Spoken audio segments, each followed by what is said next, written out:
ம். என்ன விஷயமா வந்திருக்கீங்க? மேடம், இவர் உயிரை நீங்க தான் காப்பாற்றணும். என்ன பிரச்சனை? என்னை ஏற்கனவே கொலை பண்ண ட்ரை பண்ணவங்க தான் திரும்பவும் என்னை கொலை பண்ண தேடிட்டு இருக்காங்கன்னு எனக்கு சந்தேகமா இருக்கு மேடம். யார் மேல சந்தேகப்படுறீங்க? செல்லம்மா அவங்க அண்ணன் கடற்கரை மேல. ஆமா. அப்பவே செல்லம்மா அண்ணன் மேல எந்த தப்பும் இல்லைன்னு சொல்லிட்டு போயிட்டாங்க. கடற்கரை வந்து ஸ்டேட்மெண்ட் கொடுத்துட்டு போயிட்டாரு. இப்ப என்ன திரும்பவும் கடற்கரை மேல கம்ப்ளைண்ட் கொடுக்குறீங்க? மேடம், செல்லம்மாவுக்கு அவ புருஷன் வடமலை மேல இருக்கிற பாசத்தை விட அண்ணன் கடற்கரை மேல தான் அதிக பாசம். மேடம், நாங்க ஒன்றும் வெறும் யூகத்துல வந்து கம்ப்ளைண்ட் கொடுக்க வரல. வீடியோவை காட்டுங்க. இந்த வீடியோ பாருங்க madam.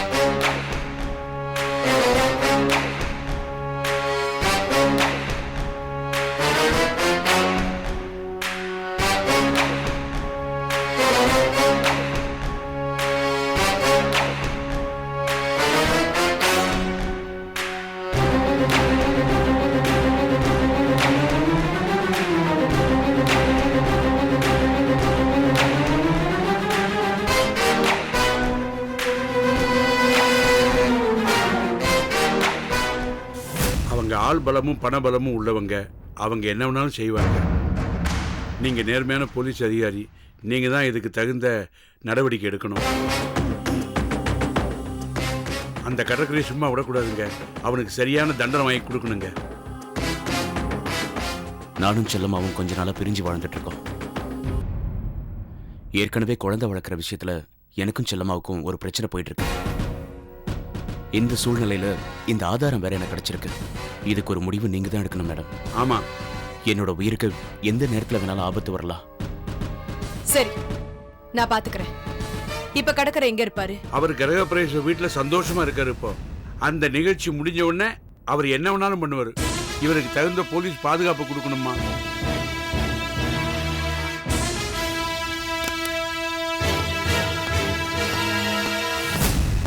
Madam. Sir, கடற்கரையோட address details இதெல்லாம் அவர்கிட்ட கொடுத்தாங்க. இவங்க கிட்ட ஒரு கம்ப்ளைண்ட் எழுதி வாங்கிக்கிட்டு கடற்கரை விசாரணைக்கு கூட்டிட்டு வாங்க. Yes madam. நீங்க கொஞ்சம் வெயிட் பண்ணுங்க. சரிம்மா. எனக்கு ஒரு முக்கியமான வர்க் இருக்கு, முடிச்சிட்டு வந்துடுறேன். இது எவிடன்ஸ், ஜாக்கிரதை. Okay madam. நன்றி மேடம். வரோம் மேடம். சரி, நீங்க வாங்க. சரி.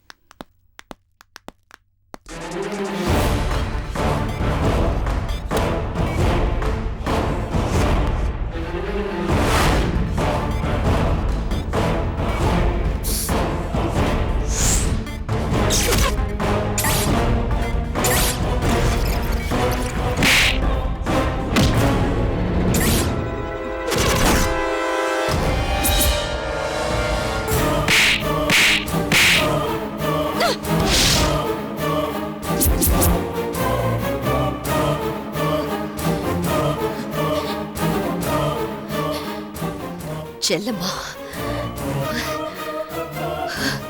உன்னை விடமாட்டேன்டி, விடமாட்டேன்டி. உன்னை ஆரம்பிக்கிறேன், உன்கிட்ட இருந்து ஆரம்பிக்கிறேன், உன்கிட்ட இருந்து ஆரம்பிக்கிறேன்.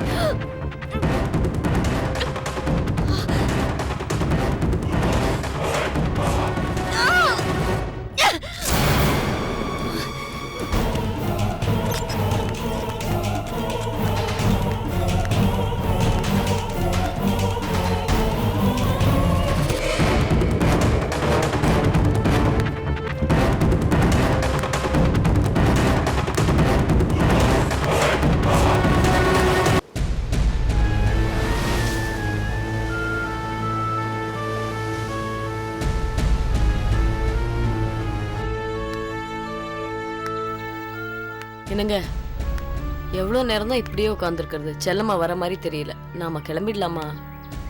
வந்துருவாமா செல்லம்மா. வந்த உடனே அவளை கையோட கூப்பிட்டு போவோம். இல்லைங்க, இப்படியே உட்காந்துட்டு இருந்தோன்னா ரத்னாக்கு பசிக்க ஆரம்பிச்சிரும். நான் எதுவுமே எடுத்துட்டு வரலையே. ஏய் ரத்னா குட்டி, பசிக்குதா? அத்தை வந்தோடனே வீட்டுக்கு போயிடுவோம்.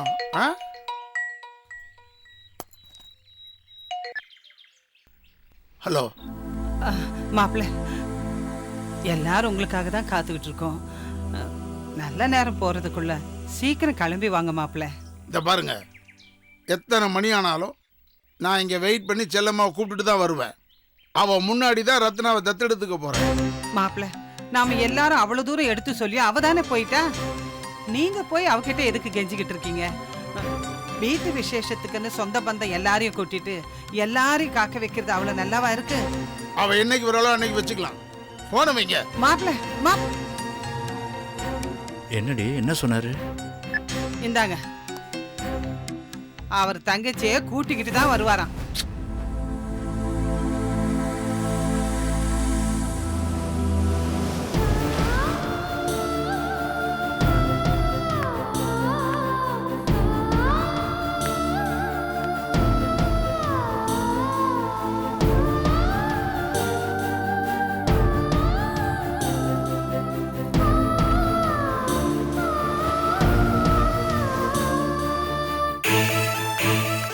அம்மா, இன்னும் வரவே இல்லையம்மா. நல்ல நேரம் முடியறதுக்குள்ள நமக்குள்ளேயாவது நம்ம ஃபங்க்ஷனை முடிச்சுக்கலாம்ல. என் பேச்சை யாரு கேக்குறா? மணியரசு, உங்க அண்ணனுக்கு ஃபோன் பண்ணி அவரை சீக்கிரம் வர சொல்லுப்பா. அதான் ட்ரை பண்ணிக்கிட்டே இருக்கேன், லைன் கிடைக்க மாட்டேங்குது. அத்தை, இப்போதான் நான் அண்ணன்கிட்ட பேசினேன். செல்லம்மா வீட்டில் இல்லையா, வந்தவொடனே கூப்பிட்டு வரேனாரு. கண்டிப்பாக கூப்பிட்டு வருவார், கவலைப்படாமல் இருங்க. ஒருவேளை அவங்க வரவே இல்லைன்னா? வலிமை, சும்மா ஏன் அபசகனமா பேசுற? Police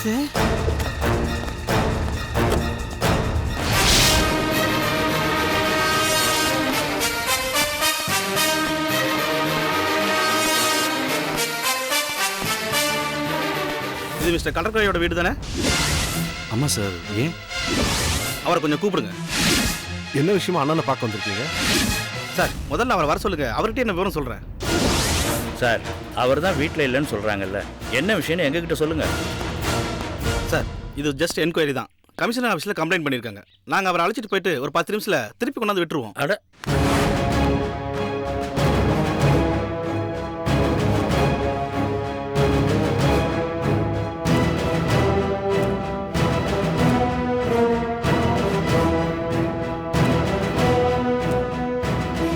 thank you madam. இப்போ நான் அங்கே தான் போகிறேன். அவர் அங்கே இல்லைன்னா நான் திரும்பவும் இங்கே தான் வருவேன். கான்ஸ்டபிள்ஸ்,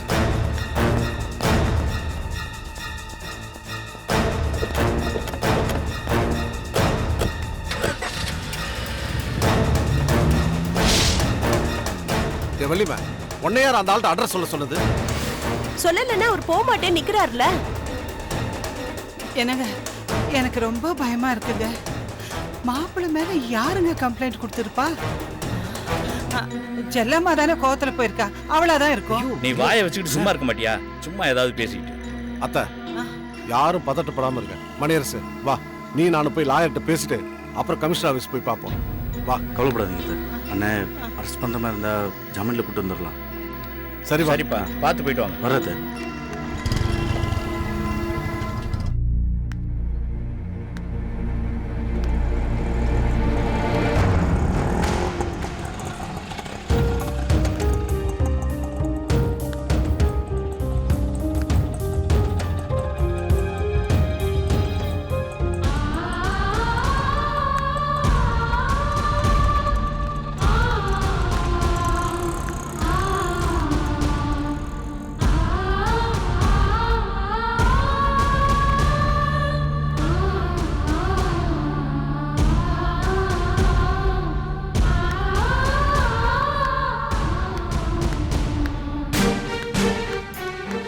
செல்லம்மா, நான் சொல்றத கொஞ்சம் கேளுமா. உன் கோபத்துல நியாயம் இருக்கு, நான் இல்லைன்னு சொல்லல. ஆனா இதெல்லாம் எப்ப நடந்ததுன்னு நீ புரிஞ்சுக்கணும். செல்லம்மா, என்ன செல்லம்மா, அவர் கூப்பிட போயிட்டே இருக்கியே. நீ வந்தாதான் ஃபங்க்ஷன் சொல்றாரு, இல்லன்னா ஃபங்க்ஷனே பண்ண மாட்டேன்னு சொல்றாரு. அங்க எல்லாரும் வெயிட் பண்றாங்கம்மா, வாமா.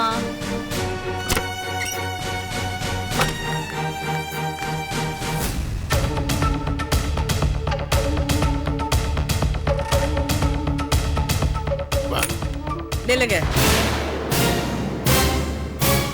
உடம்புக்குள்ள ஓடுற ரத்தத்துல கொஞ்சமாவது மானம் ரோஷம் இருக்குன்னு நீங்க நினைச்சீங்கன்னா வீட்டுக்குள்ள வராதீங்க, அப்படியே போயிடுங்க. ஏங்க, செல்லம்மா ரொம்ப கோவமா இருக்கா, வாங்க போலாம், அப்புறம் வந்து பேசிக்கலாம். முத்தழகி, பாசத்தை காட்டுற இடத்துல கடற்கரை தன்மானம் பார்க்க மாட்டாங்க. செல்லம்மாவுக்கு புரியல. அவ கோவத்துல வார்த்தையை சொல்லிட்டான்னு நம்ம அப்படியே போகணும்னு வச்சுக்க. அப்ப நம்ம இவ்வளவு நேரம் காத்திருந்ததுக்கு என்ன அர்த்தம்? வா, உள்ள போய் பேசுவோம். செல்லம்மா, நான் சொல்றத கொஞ்சம் பொறுமையா கேளுமா. நீங்க வீடியோல பேசுறது கேட்டு வெறுத்து போய் வந்திருக்கேன்.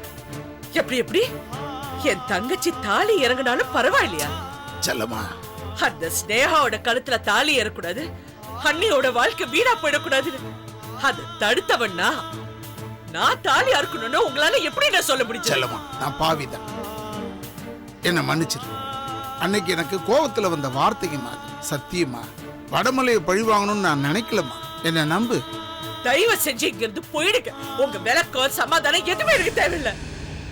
என்ன செல்லம்மா இது? அவர் இவ்வளவு தூரம் இறங்கி வந்து கெஞ்சுறாரு, நீ என்னமோ ரொம்ப பிகு பண்ணிக்கிறியே. அண்ணே, நான் வரலனே, தயவு செஞ்சு போயிடுங்க. சரி வாங்க போடி.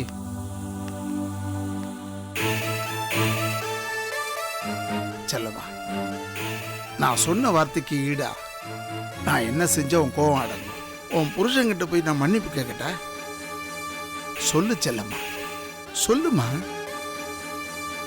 நீ சொன்னா நான் எது செய்யறதுக்கு தயாரா இருக்கேன். நான் தப்பு செஞ்சப்பெல்லாம் யாருமே எடுத்து சொல்லல, ஏன்னா நான் யாரையும் மதிக்கல. நீ எடுத்து சொன்னதுக்கு அப்புறம் நான் திருந்திட்டேன். திருந்தின எனக்கு தண்டனை கொடுக்கணும்னு நினைச்சா நீ உன் கையாலேயே கொன்னுடுமா. செஞ்ச பாவத்துக்கு நானும் உசுரை நிம்மதியா விட்டுறேம்மா.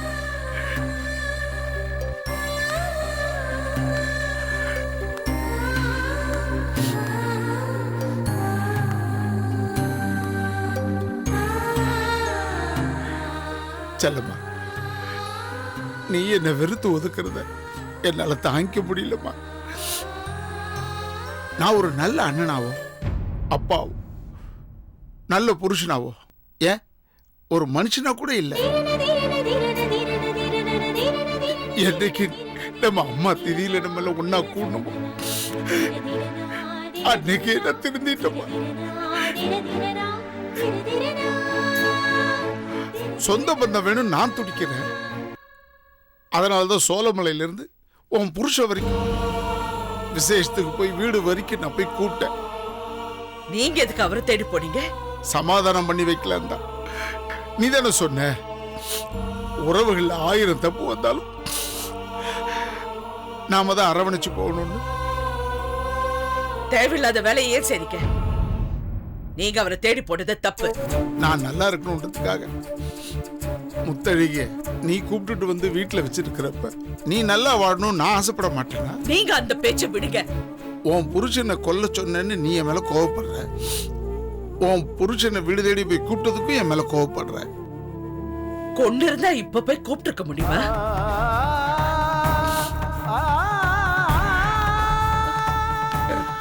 ஏ செல்லம்மா, என்ன நினைச்சிட்டு இருக்க உன் மனசுல?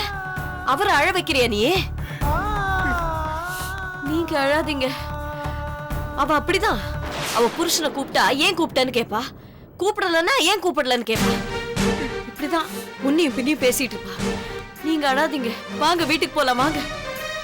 இனிமே இந்த செல்லம்மா உறவே நமக்கு வேண்டாம். நீங்க ஏங்க அழறீங்க? உங்களுக்கு நான் இருக்கேன், நம்ம ரத்னா இருக்கா. வாங்க வீட்டுக்கு போலாம். ஏய் செல்லம்மா, அழ வேண்டாம் சொல்லு. நீ சொன்ன அவர் கேட்பாரு. சொல்லுன்றல்ல. அண்ணி நீங்க கிளம்புங்க. செல்லம்மா, கடைசி வரைக்கும் என்ன மன்னிக்கவே மாட்டியா? நான் எதுவும் பேசுற நிலைமையில இல்ல. நான் மனசார நொந்து போயிருக்கேன். மத்தவங்களை காயப்படுத்த விரும்பல. என்னோட வழிகளை மறைச்சிட்டு உங்களோட வரவும் முடியல. மொத்தத்துல செத்துடலாம் போல இருக்கு. செத்து போடி.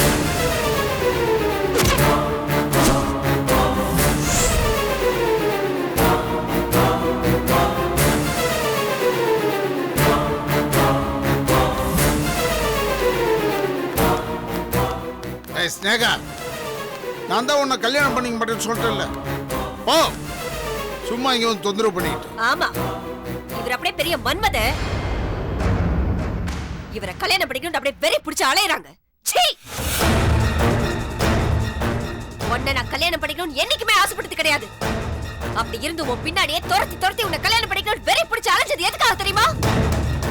எங்க அப்பாவோட லட்சியத்தை நிறைவேற்றுறதுக்காக. என்ன என்ன பாக்குற? உன்னை கல்யாணம் பண்ணிக்கிட்டு உன் குடும்பத்துக்குள்ள வந்து உன் குடும்பத்துல ஒருத்தியா இருந்து உன் மொத்த குடும்பத்தையும் வேரோட அழிக்கணுங்கிறதா அவரோட ஆசை.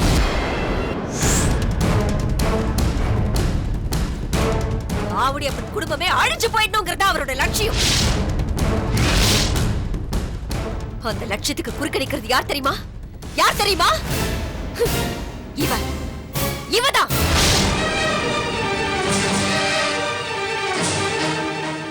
சரி, இந்த விசேஷ நாளை சாக்கா வச்சு அத்தனை பேருக்கு முன்னாடி வந்து உன்னை மிரட்டி தாலி கட்ட சொன்ன நீ அவமானத்துக்கு பயந்தே என் கழுத்துல தாலி கட்டுவேன்னு நினைச்ச.